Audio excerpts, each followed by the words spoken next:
Today, I'm telling you the 9 things I wish I knew before traveling to Thailand, before coming and moving to Thailand, without having to live and learn the hard way.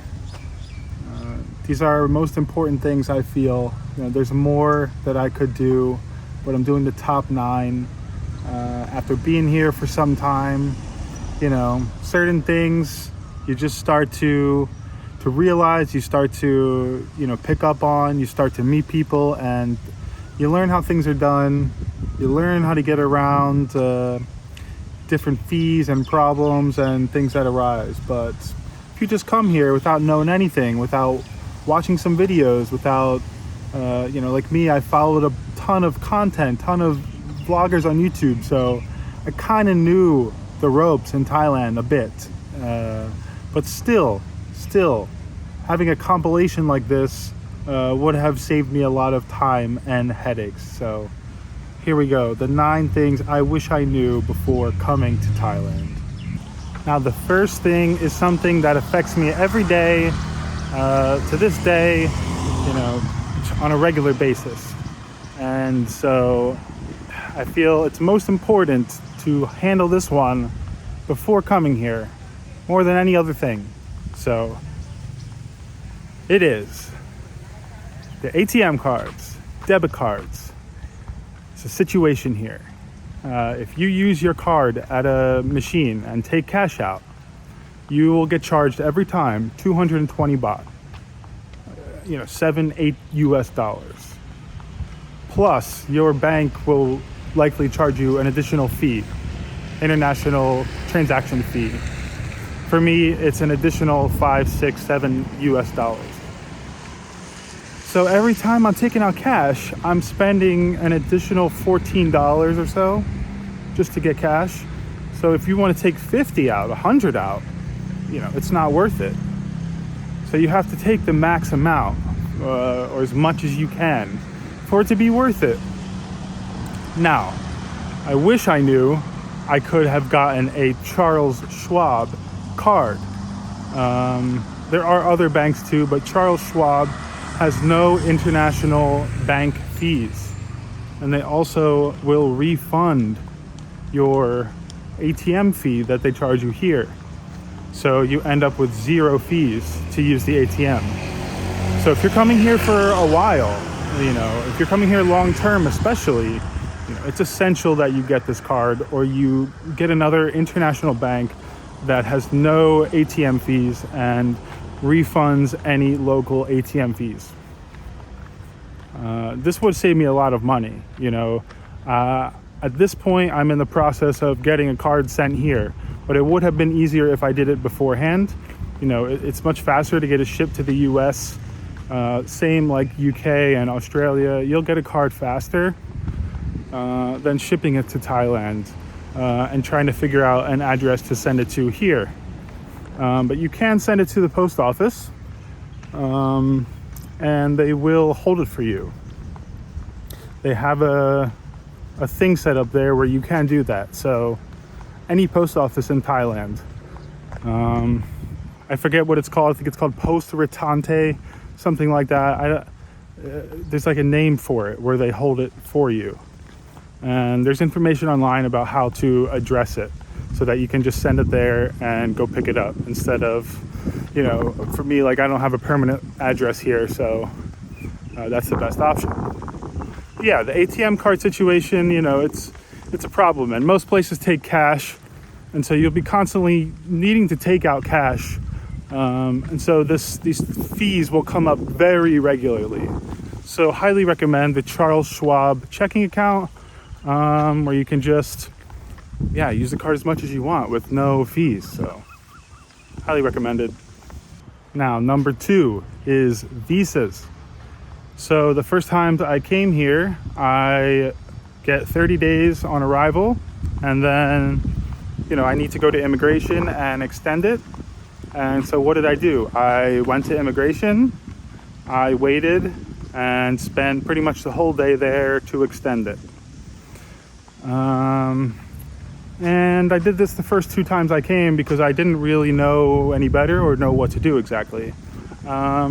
Now I know that I can simply use an agent who will do everything for me, and I just go drop off my passport and pick it up the next day. The cost difference is not worth waiting and doing it yourself. You know, it's around 4,000 baht for them to do it for you.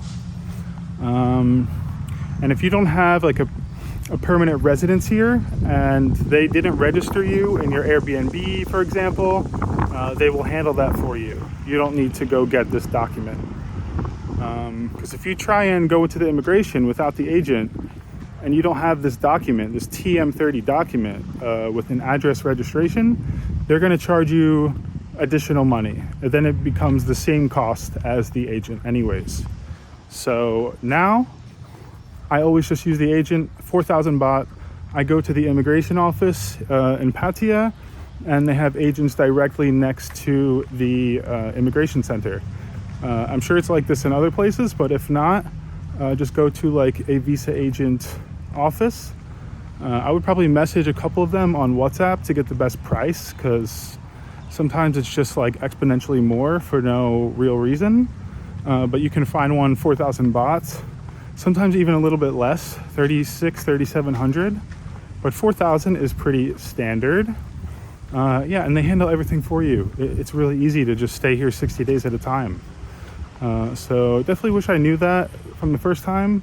And yeah, I will never be doing my own extension again. I'll say that. The third thing is definitely SIM cards. So when I first came here, I had my iPhone from the United States and I kept it on my plan from the US and switched it to international. So I had international data here, unlimited. And the cost was a little over $100 per month. And so that's really pricey for a phone bill. And so, yeah, my phone is not unlocked, so I can't even just go get a local SIM card, right? And I didn't know anything about like how the local SIM cards or international like data and stuff worked, to be honest. At least not a few years ago when I first came. And so, yeah, my option was essentially buy a new phone, like $100 Android phone, and keep this phone with me at all times. And that phone has a local SIM card with unlimited data, fast data, and I can hotspot to my iPhone, which is also my camera. Hotspot to my iPhone, unlimited data. So as long as I have the Android phone with me as well, I always have data. I always have internet, you know. Now, it's a little inconvenient to carry two phones around, I'll admit. So get one that's rather lightweight.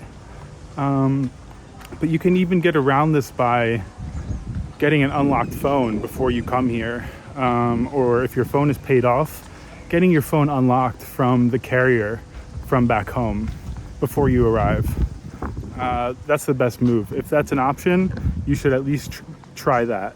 And if not, then I think having a second phone with a local SIM card is your best option, unless you just want to get a new phone here and use that phone for everything.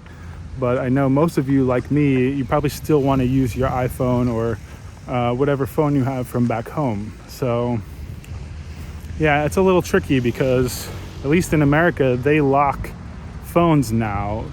Most carriers, they lock your phone, and so you have to use them. You know, you can't just fly overseas and throw a new SIM card in. It doesn't work like that, unfortunately. In Europe and most countries, you know, it's not like that. It's not locked. So I'm sure there are other countries that do it, but America is known for that with their mobile phones. So yeah, best option, get another phone. Mine, yeah, was like $100 for a Galaxy phone. It's slim, it's easy to carry in my pocket with my iPhone. It's a little bit extra weight carrying around in the pocket, so it's annoying, it's not ideal. Number 4 on the list will have to be to eat the street food. You know, a lot of people are concerned about street food in foreign countries, in Asian countries, wherever. And they assume they're just going to get sick no matter what. They assume it's just part of coming here, getting sick. And I do have videos where I did get ill, but I couldn't pinpoint it to like a specific thing I ate. And it definitely wasn't food poisoning. And I have all these food allergies and problems with my stomachs. So yeah, I've had this issue before with like stomach pain. And so I don't think it was like from bacteria on street food or something like that.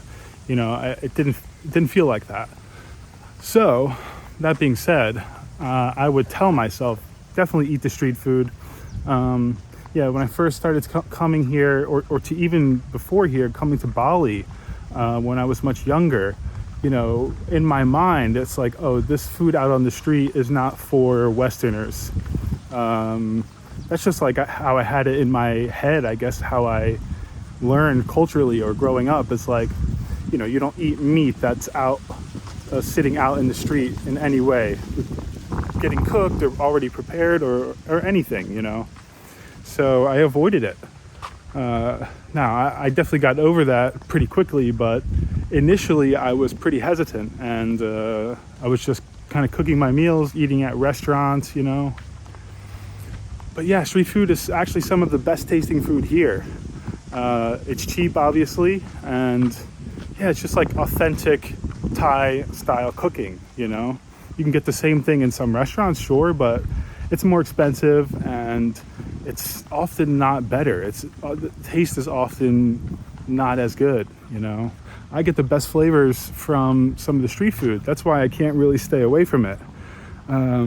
So learning what street food I can tolerate with my stomach issues, it was important for me, and it's like a process I'm still learning. I think for most people, though, you're going to be completely fine. You don't need to worry much about what you're eating street food wise. Now, don't go to like some really dicey spots, like really late at night, 2 a.m., 3 a.m., 4 a.m. Then it's up in the air, maybe that was sitting there for super long. But usually you'll be okay. I hear most people are okay. Most of the people in my comments were responding how they've eaten street food for years and they're fine. Of course, other people had some random incidences, so that it can happen, and it does happen. But I wouldn't let that like stop you from eating the street food. And it doesn't now for me, even after getting sick and having a reaction to something, I'm not like turned off by eating the street food here, and I'm also not convinced that it's going to make me sick. I've eaten it again many times since then and no issues. So yeah, I would never let the idea of potential sickness deter you from eating street food here. That's essentially what number 4 is. Number 5 on the list. This one is a pretty important one, actually. I've discovered after a couple hiccups. So if you're renting a condo, you want to get a high floor unit. Now, it may seem obvious for the sake of having like a nice view.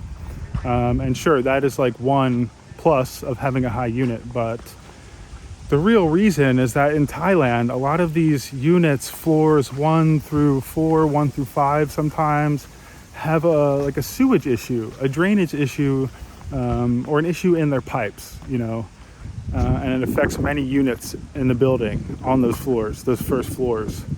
And so what ends up happening is there's a foul sewage smell from the bathroom, coming up through the drains, from the shower drain, from the drains next to the toilet.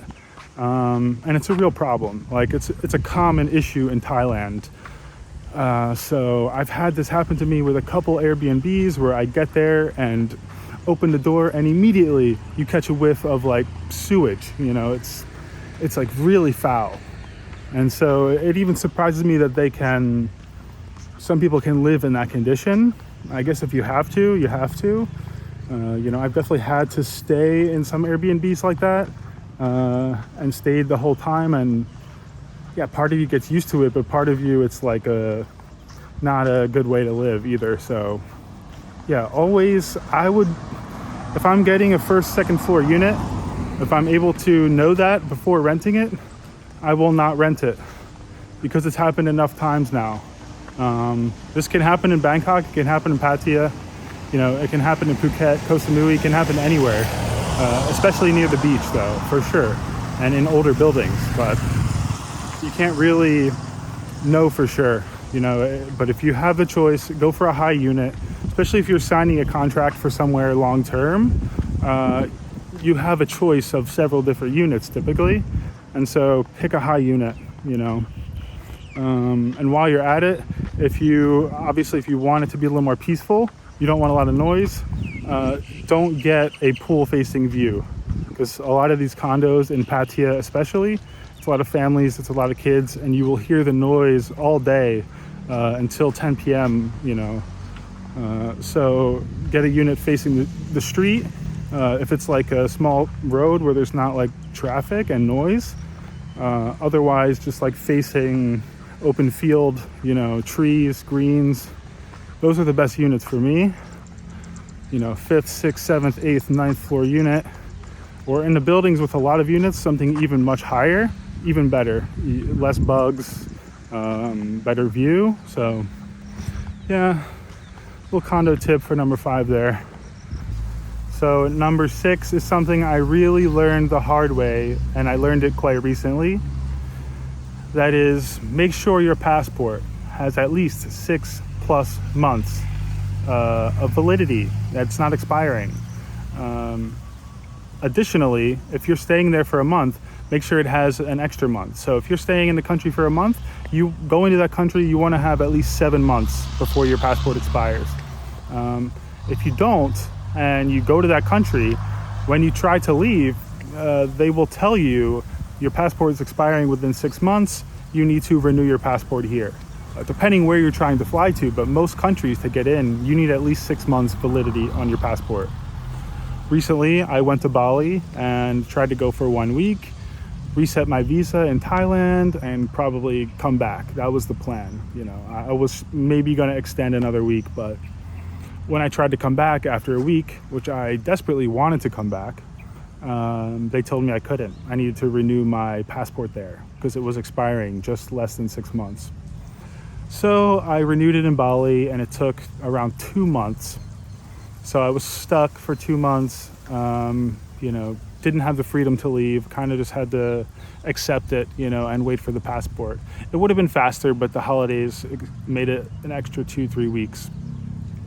But huge lesson learned, like now I have 10 years more on my passport, so I'm good, but oh my God, very important. That could really mess with your trip. You could get, no refund on bookings for your next destination. A lot of issues can arise from this. So yeah, at least 6 months on your passport is essential if you're traveling, I'd say anywhere, but especially for any length of time, or moving over here, moving overseas kind of thing. Yeah, sort out your passport first. Renew that in your home country. Okay, so number 7 is the motorbikes, the scooters. I didn't know you can simply come here and drive them with no license, no training, no motorcycle license. It's the law that you need to have an international license to drive, but the places will rent you a motorbike even if you don't have one. It's just how it goes. Everybody rents one. All the tourists rent one for the most part, who want to drive and who feel comfortable to drive. And so they just assume that if you're renting it, hey, you know what you're doing, because you're putting yourself at risk otherwise more than anyone. So I wish that I would have known this and I could have prepared a little bit better and learned before I came here. Now, this is speaking from years ago, again, coming to Southeast Asia for the first time. I didn't know that I was going to be allowed to drive a pretty high-powered, 150cc motorbike on the roads. I just didn't know that. So, yeah, I think having a little bit of training or going to an area, planning to go to an area that's really quiet, that you can learn how to ride a motorbike first. Because almost anywhere in Thailand you stay, whether traveling short-term or like staying long-term, I think you want to have a motorbike. You want to rent a scooter. it really adds to the whole experience. Convenience for living here, and for just coming here traveling, it's like adds to the experience a lot. So yeah, my recommendation, either learn before you come. Of course, if you have a way you can take some lessons and learn, that's great. If not, when you arrive, don't be too fearful to get on the bike. Now, if you're in Bangkok, obviously do not get on the bike. But like if you come to Pattaya, if you go to Phuket, you can find lessons. You can take a few lessons to learn initially. And you can find some secluded areas in some big lots and open field type areas, which there are a lot in Pattaya, and just practice, ideally with somebody who knows how to ride and can show you at least the basics. But I didn't have anybody to show me, and I felt like it was not too hard to pick up. This was in Bali, back when Bali wasn't so overcrowded, but still not ideal for learning. But yeah, I wish I knew that I was going to be on the streets with a motorbike. I would have prepared a little bit, but it worked itself out, and I did end up just diving in and learning. And yeah, good choice. Highly recommended. Number 8 would have to be Tuk Tuks.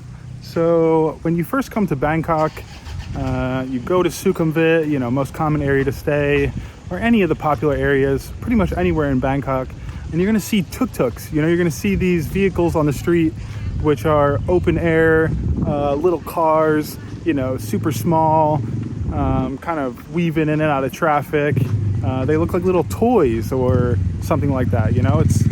To me, at least when I first arrived, it felt like, oh, these are like a tourist trap type thing. And while there is a small bit of truth to that, they are very much for tourists, and they do tend to like overcharge people if they feel you're obviously a tourist, or just most people, they're going to start with a high price.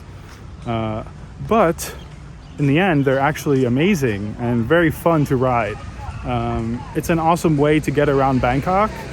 Although a little bit expensive, you can haggle the price down, especially at times when they really just want to get rides, and they're not very busy. But yeah, Tuk Tuks, very fun. If people are visiting you, whether you have friends visiting you, family visiting you in Bangkok, it's one of the most fun things you can do together. Rent a tuk tuk or two, drive around the city. You get the breeze in your hair, and you get to see the city. So it's pretty cool. You're not stuck in a cab, a stuffy cab in Bangkok. You have the open air. It's a freedom feeling. It's kind of like being on the back of the motorbikes, the grab taxis. It's a nice feeling to me.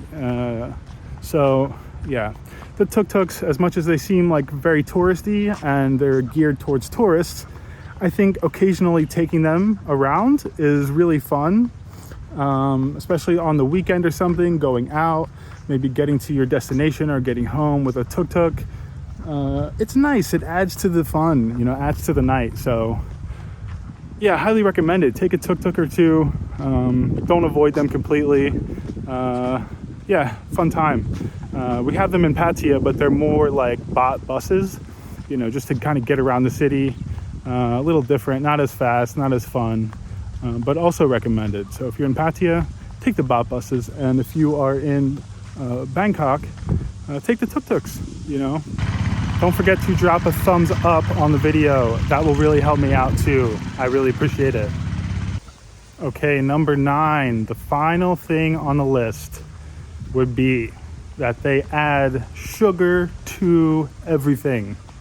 Not even kidding. In Thailand, they add sugar to everything. So whether you're ordering a savory dish or you're ordering a fruit smoothie, a fruit drink, an orange juice maybe even, they will add sugar to it.